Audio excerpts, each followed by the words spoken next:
Hello and welcome all to this webinar on Microsoft Security. Thank you for joining our Proximus webinar.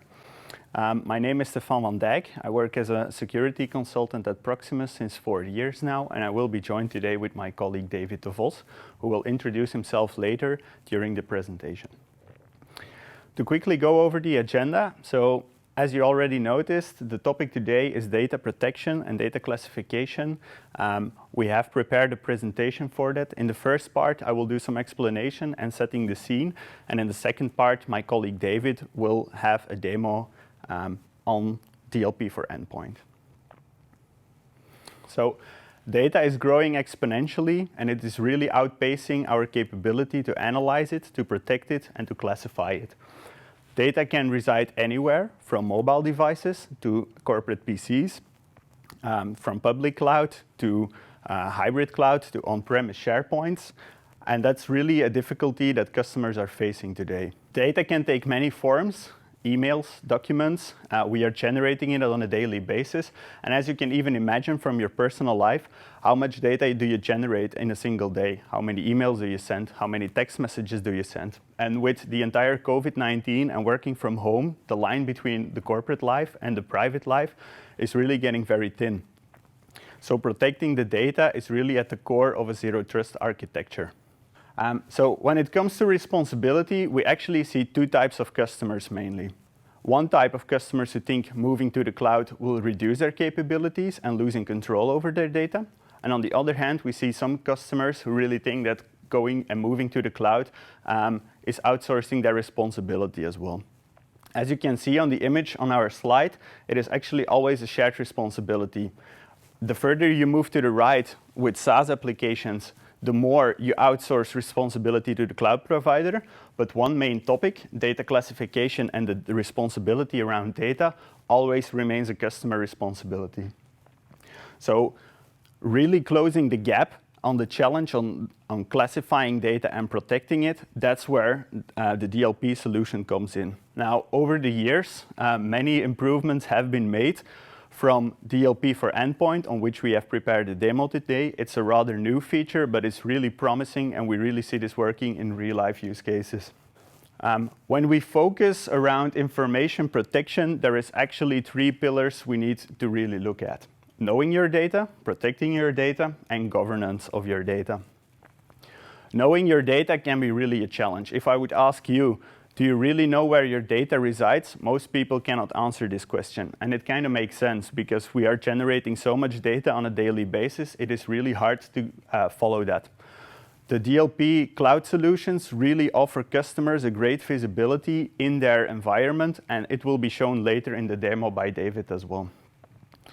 With protecting your data, we mean putting the security controls on the data itself. And really, that's the main pillar of a security policy, is protecting your intellectual property and privacy of your employees, but also the information that you are generating as a company.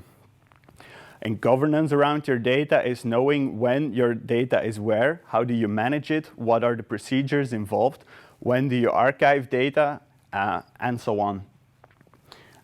Truly powered by an intelligent platform. When we focus on securing the data at a data level, we actually focus around 2 main pillars of the CIA triad, meaning confidentiality and integrity of your data. We would like to showcase this with a customer use case that we have at Familiehulp. So Familiehulp is actually rolling out at this moment an entire project to mobilize their workers, their frontline workers. They are doing this by leveraging the capability of mobile devices and the Microsoft M365 collaboration tools. So employees can have the tools they need to be productive, to do their job in a more efficient way than they did in the past, but of course, while maintaining confidentiality of the data. As you can imagine, they are working with customers. Privacy data is always on the devices, and we already see this. We already protect Familiehulp with the necessary security controls to protect the data. We really see endpoint DLP towards the future as an added value on top of that, because then we can really leverage the full control, closing the gap around data protection on device level, and that will be shown by my colleague David. David, the floor is yours. Thanks, Stefan. Hello, my name is David de Vos, and I work in the same team as Stefan as a cybersecurity solution advisor. So today we are going to do a little bit of the demo side on DLP endpoint protection. As you can see, this journey starts in the compliance portal.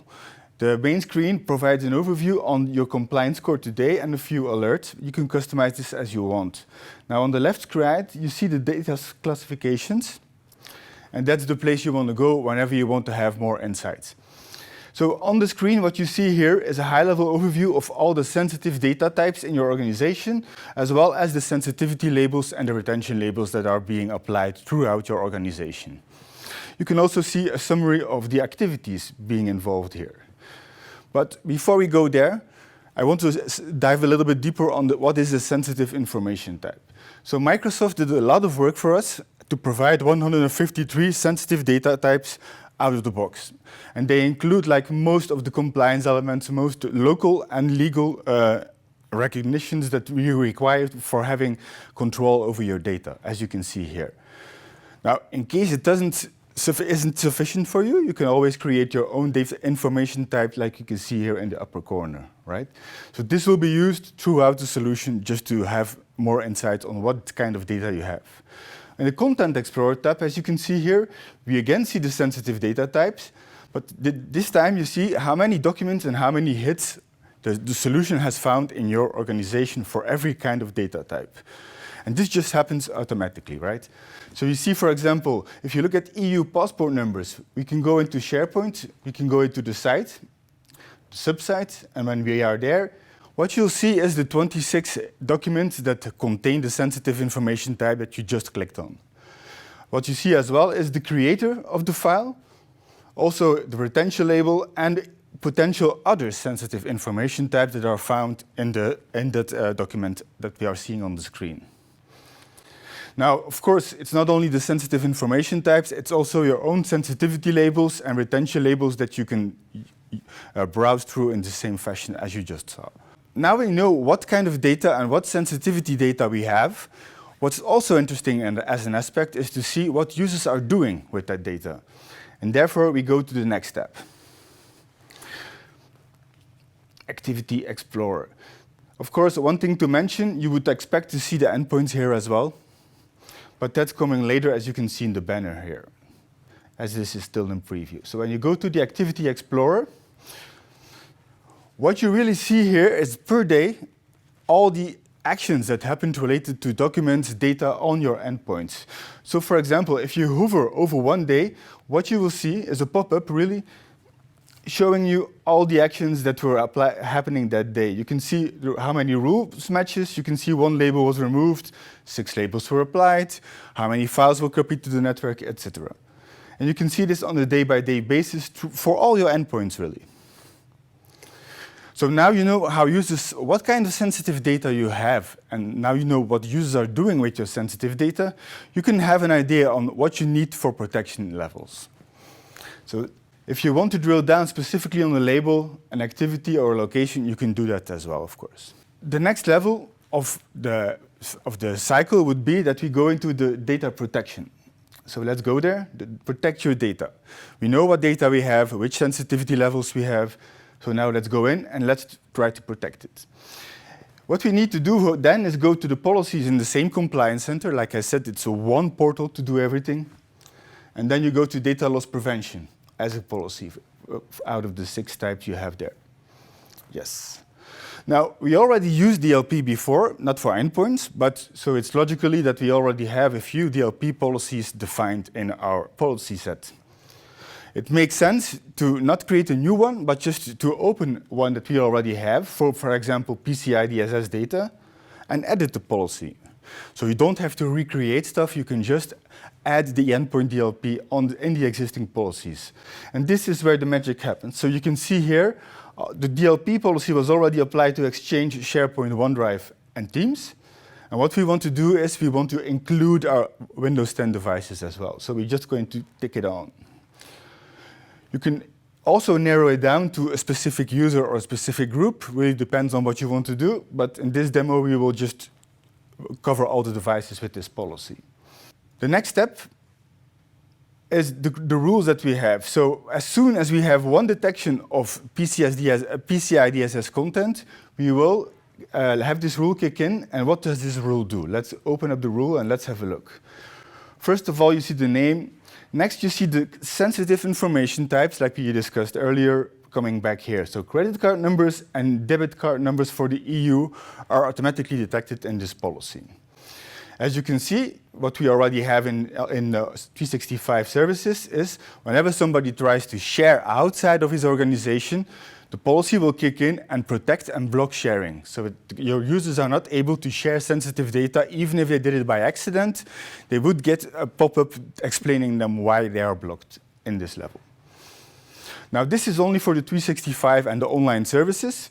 We want to have our endpoints included as well as an action. So let's click on Add an Action.